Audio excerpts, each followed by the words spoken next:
Welcome everyone, Costin here on Serious Gaming with the discussion on the subject of YouTube and why a lot of YouTubers are actually struggling, including myself. I made my vlog video and I told people that I do need help via PayPal, Patreon, whatever suits their fancy. And I'm not the only one. There's plenty of people that work on YouTube that are in that situation, a significant number of channels. So why is that? Well, there's a bunch of decisions that have been made by YouTube that have impacted YouTubers in a negative way. And there's a bunch of decisions made by the networks under which the vast majority of YouTubers operate, the multi-channel networks which handle advertising and all that kind of stuff. There is certainly a significant amount of value to be in being part of the network, higher ad revenue, all that kind of stuff, protection to a certain degree from abuse, like they'll help you with that, legal advice if you need it, all that kind of stuff, right? Just stuff in general. But there's a lot of problems in the way YouTube operates, and there's a lot of problems in the way the networks have done things. So for starters, the fact that anyone can create a channel on YouTube and make videos and then get ads on those videos is a problem. And the issue lies in this. It's not that people can create channels, make content. That's perfectly fine. Obviously, we all started, anyone that works on YouTube started from something, right? Started from scratch, or they had the viewer base from radio or something like that, right? But a lot of people started from scratch, so it's perfectly fine, reasonable, all that. The problem is, when you're starting out, and for a significant number of time, months, potentially weeks, months, whatever, you're gonna be making practically zero money.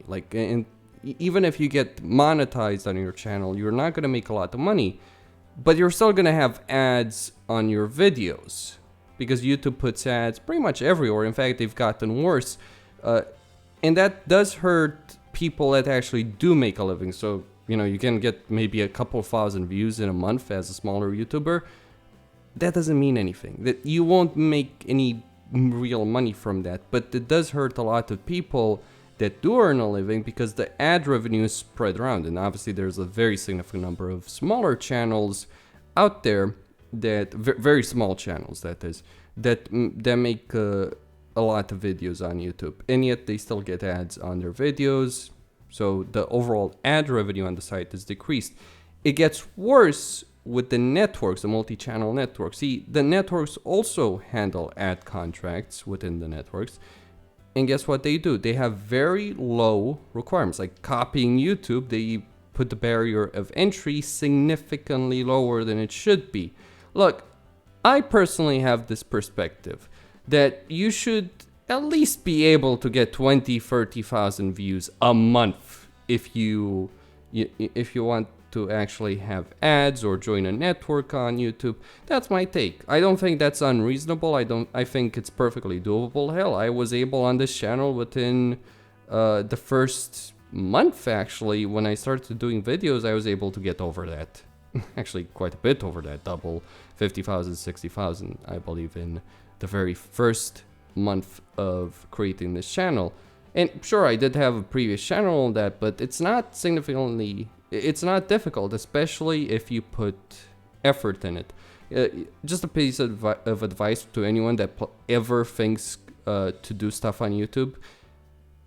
Whatever you plan on doing, whatever kind of content you want to do, upload consistently. Don't do a video once a week or once every few days. Do videos every fucking day, multiple videos every day.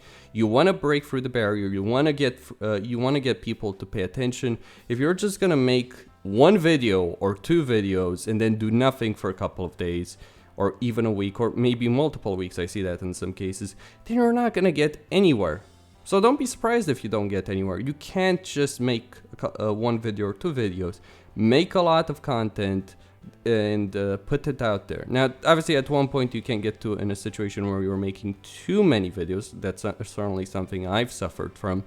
But especially early on, when you have no subscribers, then yeah, making a lot of content makes perfect logical sense. Just a bit of advice there to anyone. At least that's how it worked for me, and I imagine there's a lot of channels, because if you're no one, if you're unknown, if you have no following that you can take to YouTube, that's the perfect way of handling things, as far as I see it.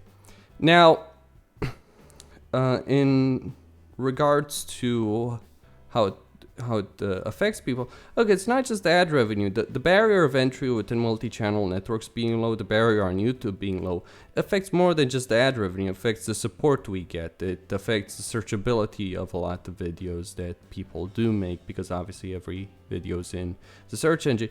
Although YouTube and the networks do favor the bigger channels, like the rich get richer, that's the kind of system that's out there. That's also another problem that screws over a lot of smaller channels. And when I say smaller channels, I still mean channels with over 100,000 subscribers, not like myself.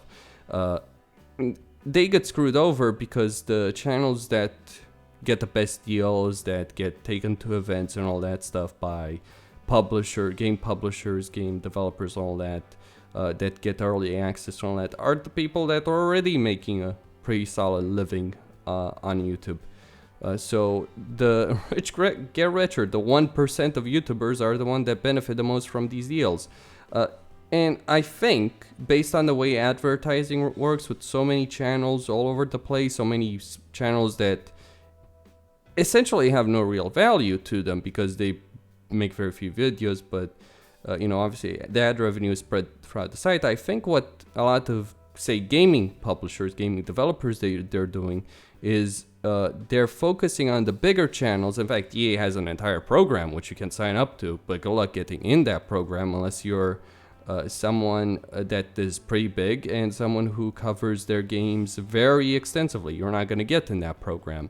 But the people that get in the program get access to Battlefield 1, say for instance, get taken to an event where you're playing with Snoop Dogg and all that, and you have even the mainstream media, not just the gaming media, but the mainstream media paying attention to you. So you do certainly, it's certainly a system that doesn't benefit competition among the lower end. In fact, it stifles competition. On top of that, if you get over 100,000 subs, you're on the front page of YouTube. So, what YouTube needs and doesn't have is a system whereby a channel can earn the spotlight, in a sense. Like you can, some kind of system where you could put your channel out there to be put in the spotlight by YouTube so that you can grow. That doesn't happen. You either get to 100,000 subscribers, which is a pretty high number, or you don't. Once you get to 100,000 subscribers, you're going to continuously grow from that point on, because you're going to get a lot more publicity. Your videos are going to be ranked higher in the searchability, in terms of searchability. Another thing that affects YouTubers, at least YouTubers that are from non-English speaking countries, for instance, I'm in Romania. What happens is my videos don't get seen as easily in terms of searchability in the search engine on YouTube in English-speaking countries, even though I do all my videos in English, obviously, and my content is aimed at an English-speaking audience. It's not aimed at a Romanian audience, and yet my videos show up far less for an English-speaking audience just because of my country. And that obviously has a significant negative impact on YouTube. You want to know how PewDiePie, the biggest YouTuber out there, you want to know how he got so as far as he did? He moved from country to country. Now, I personally can't afford that. A lot of people can't afford that. But he was able to go to Britain, to Italy. He started in Sweden, Britain, Italy, and US. He lived a couple of months in every single one of those countries. And because of that, he got seen by a lot of people that search for videos on YouTube from all of those countries. And that's how he became the biggest YouTuber. He was pretty smart on that level.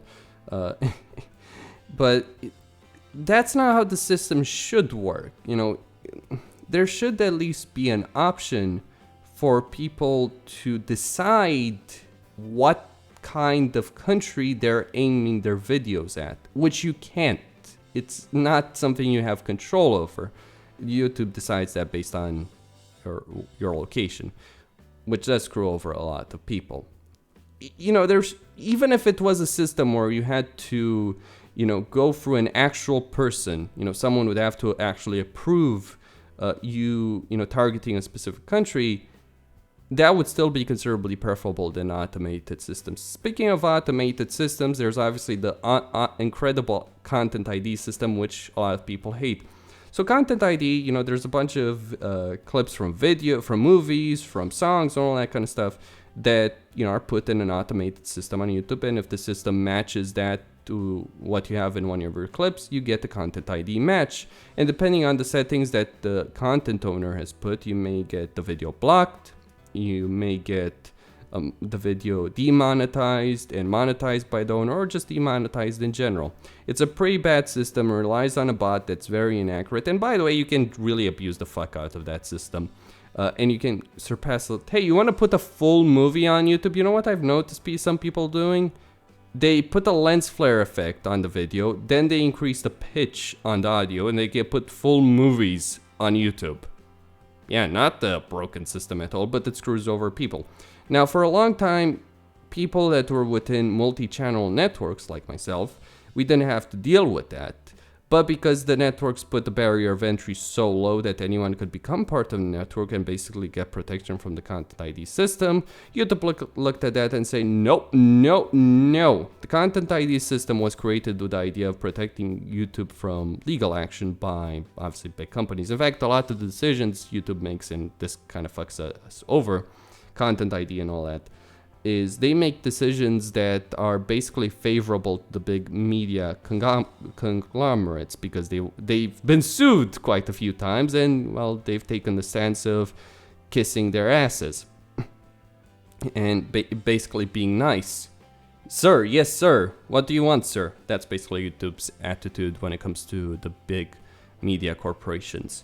And that's why Content ID exists. And when they saw multi-channel networks lowering the barrier of entry, in a sense emulating YouTube having a very low barrier of entry in itself, and they saw channels getting protection from the Content ID system, they decided to force the networks to take responsibility. Networks could still give channels protection from the Content ID system, but the whole network could be taken down if they abused that, like if someone put a whole fucking movie when they shouldn't on their channel, if someone was putting copyrighted copyrighted songs on their channel and then monetizing those.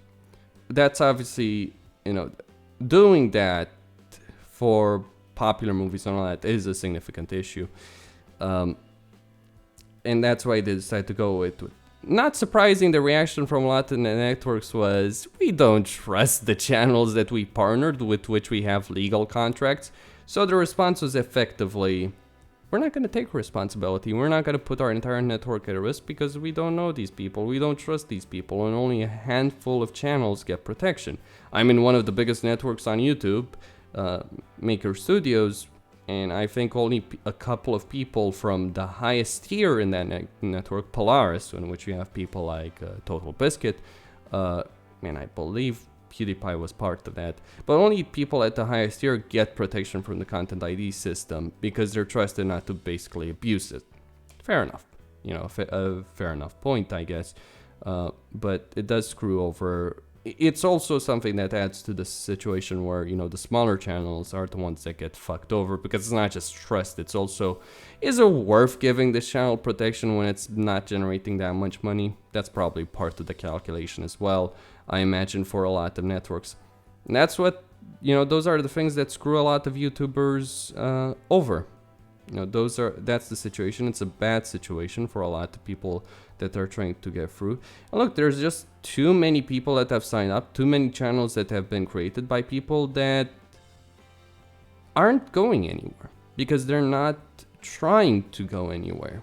And, you know, it's fine. You know, it's fine. Hell, you know, it's fine if people want to create channels. It's just that the way the entire system is made is that if you try and put effort, it's incredibly difficult. You know, you could work full time, bust your ass, work on that, and you probably wouldn't get anywhere right now. I mean, for me, it was difficult enough getting to the point that I was in, and I started over 5 years ago. Nowadays, starting on YouTube, you know, if I started again, I probably wouldn't get anywhere. Literally. And I have experience, I know how YouTube works and all that. I probably wouldn't get anywhere if I created a channel. That's just kind of how the situation is at the moment on YouTube. It's a bad situation. It's got a lot of flaws, and it is favoring select few over the majority of people that are struggling. And it's a shame because YouTube had so much potential. It had so much going for it, and it did help a lot of people create jobs that they otherwise wouldn't have, myself included, for which obviously I am incredibly thankful for, and I'm incredibly thankful to the people that watch my videos, support my channel, but it's not it's the kind of site that needs a lot of changes for a better, and YouTube itself is incredibly notorious for not communicating with people. Like, I think out of the biggest channels, literally the biggest channels on YouTube, maybe the top 10 can actually get an answer from YouTube on certain issues. Maybe. Maybe. Certainly, PewDiePie is in communication with them, seeing as he is part of them with the whole YouTube Red thing, but other people, they would struggle to get an answer. So, there you go. YouTube as an organization is very secretive. It barely talks to people. And, it's the people that work on the site, the people that do it full time, that turn YouTube into being profitable for Google. Because for years, YouTube wasn't profitable. In fact, it was operating at a very significant loss. And it was people that decided to turn it into a full-time job that turned it profitable. And yet, at so many turns, YouTube has made decisions that have basically screwed us over, all because they want to protect their hides from any potential legal action. Now, to be fair, Google has dealt with lawsuits that might have taken it down completely. But at the same time, maybe YouTube should actually give a fuck about people that work on the site instead of having us deal with things. It's not even that people work on site deal with a lot of shit, like the content ID system. Imagine being corporations and having to deal with that, with having to deal with people disputing content ID claims, with having to put all your content and all the settings in terms of content ID. It's probably a bloody pain in the ass to have to deal with all of that. And it's a waste of time. In fact, when they made the change to the content ID system, whereas a lot of people lost protection, a lot of the gaming companies, for instance, had to basically deal with millions of disputes from people that were covering their games, people that were generating publicity to them, but they had to waste a lot of time, a lot of money probably with that. Final point on this issue, ad revenue. Although there is a steady stream of ad revenue for games, obviously, especially with the big games, depending on season, there are periods when there isn't. If you're covering stuff that isn't game or stuff that's, not related to a product, like if you're not covering movies or if you're not covering clothes or something like that, toys or all that, where there are significant advertising budgets. If you're trying to cover politics, right, or you're trying to be an animator or something like that, or providing any sort of commentary on subjects that aren't very popular, you're literally fucked because the ad revenue is very low for those kind of subjects, and that's also another reason. I don't think there is a history channel on YouTube.